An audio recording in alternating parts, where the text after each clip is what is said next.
At ito na nga mga dads, pagbukas natin. Ayan o. Tingnan yung nangyari. Basang-basa siya. 0.5. Ayan o. Basang-basa yung unit natin. Ayan. Tanggalin ko lang to. Ayan. So pumasok siya. Ayan. Ano po nangyari? Ayan po ma'am, basang-basa. Yung Ganyan din yung ayan o. ayaw ko. Ayan, pumutok na po yung capacitor nyo. So, pag mga ganyan po, yan na po. Pumutok po yan. Malangis po yan. Delikado po yan. Buti na lang, hindi nyo na po ginamit ulit.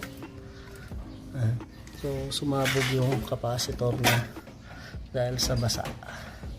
So, kakalasin lang natin. Mga dads. So, tara, let's go.